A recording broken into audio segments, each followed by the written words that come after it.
do too much, but there's already a little bit to show, I hope. So again, I'm Martin, this is Behnam. Our outline is quite straightforward, so we will give an overview of the pipeline that we are currently facing, which basically consists of the things that follow now, so the reference extraction, the reference segmentation, and the matching, and then some future work. So here's a simplified view of our pipeline. Philip showed at the beginning a different overview with the different work packages and also some, like overall processes for improving and all this management stuff. But this is like really the core. So we have PDFs. We have seen this quite often today already. Then we do the reference extraction to get the reference strings. Then we chop the reference strings into author, title, and so on. And then we want to match this against an existing database. And in the end, we come up with a citation network. Okay, so let's start with the extraction. Roman was talking about one specific case where there was no heading, the literature heading. There was just this squashed circle.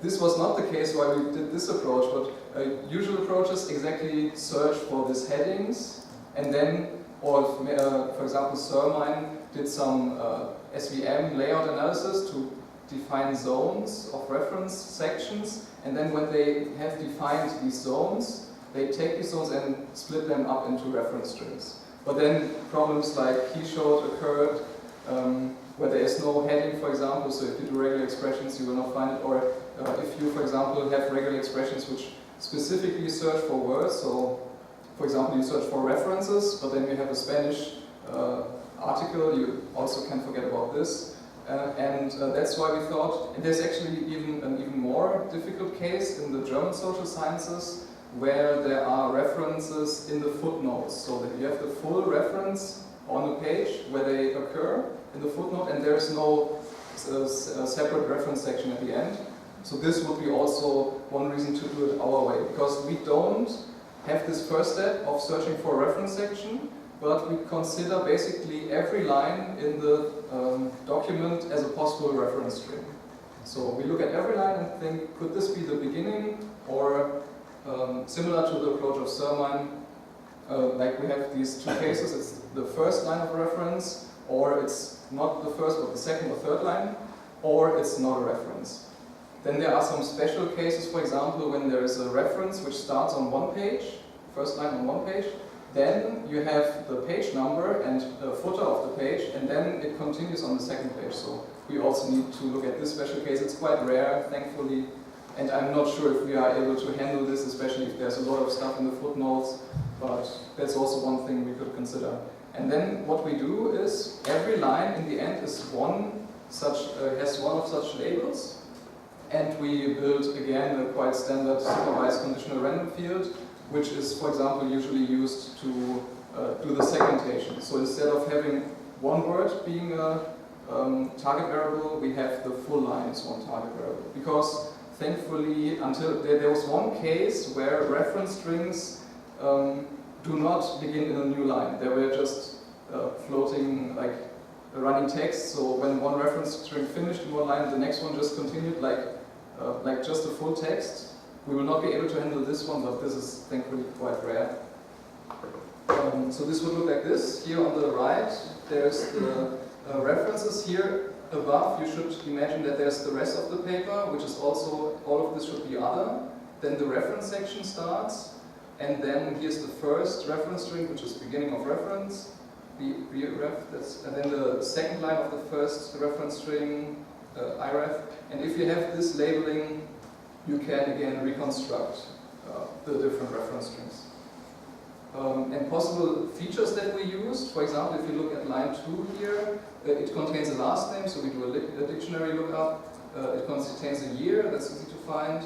It ends with a hyphen, for example, and also we use layout features.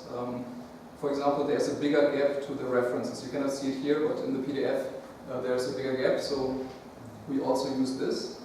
Then for this line, for example, you cannot also see it here, but maybe the reference in the PDF, this line was indented. That's a pretty nice feature if we have this.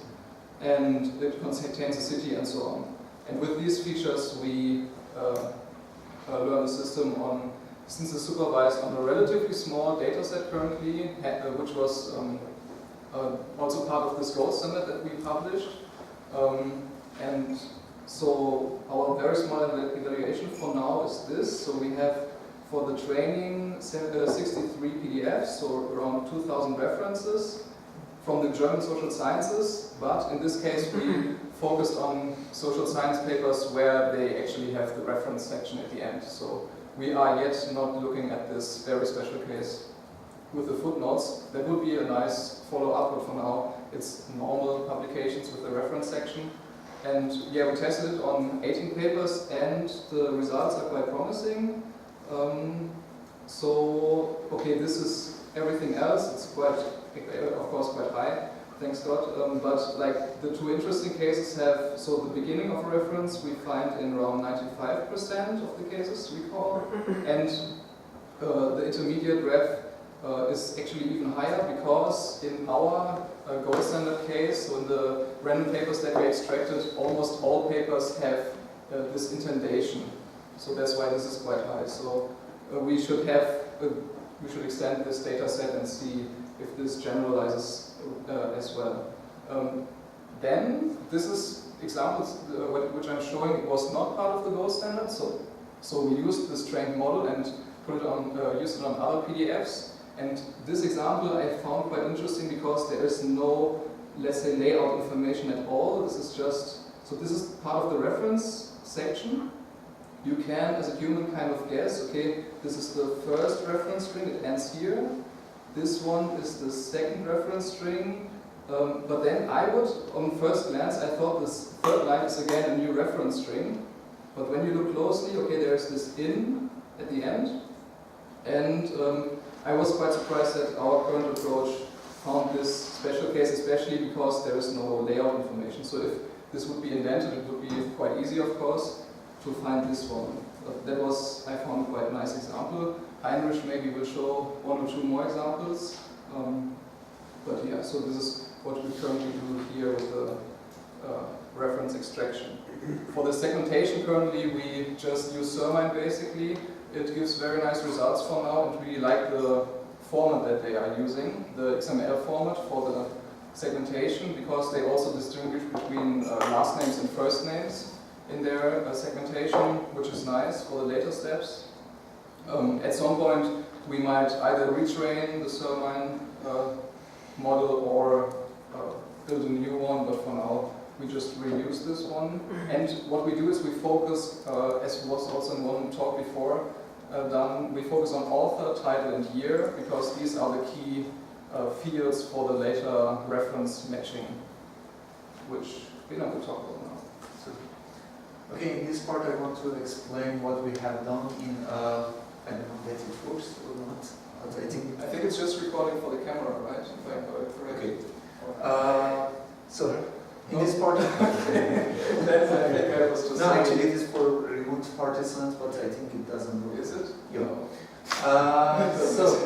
In this work package, we try to match references that we had. So in first work package, we try to extract references strings and then extract metadata from this references string. And in work package 2, we try to use this metadata, which extracted in work package 1, using this metadata for finding a corresponding item in one of our database of publication that we have, like zoeport.de or related work.de. We had done 2 experiments about it.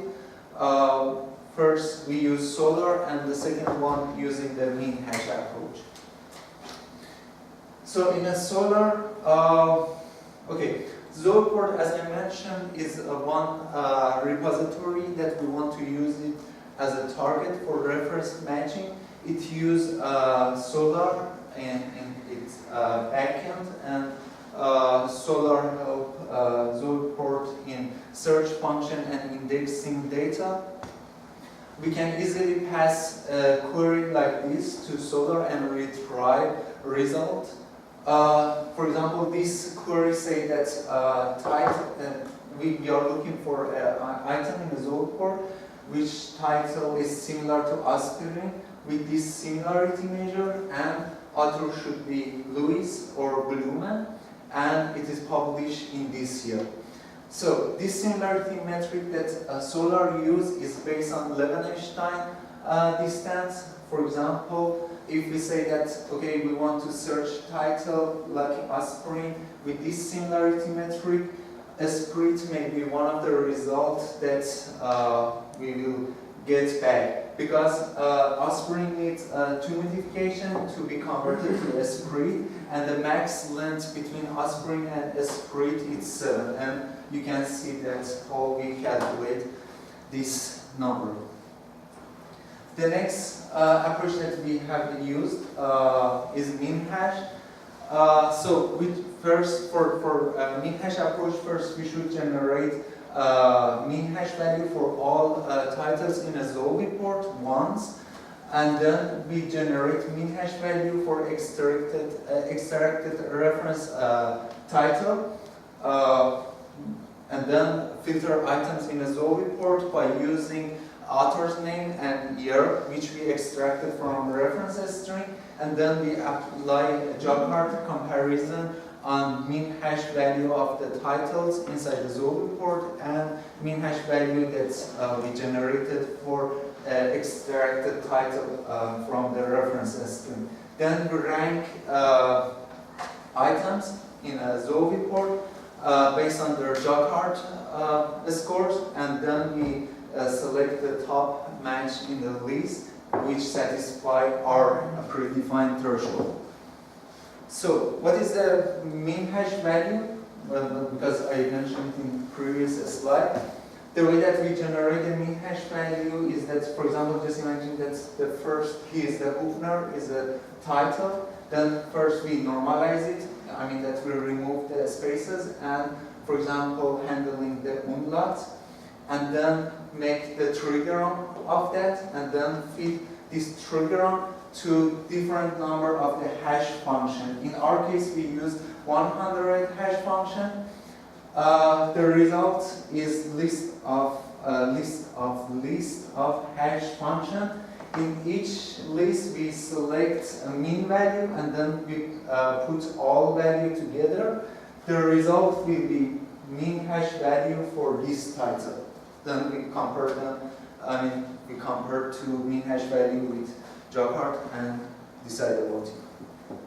Actually, I was not sure that I want to bring this slide, or I want to talk about it or not. The reason was that because we had very few number of the reference string as a gold standard for this work package, but I thought that maybe it is good as a first impression of what we have done.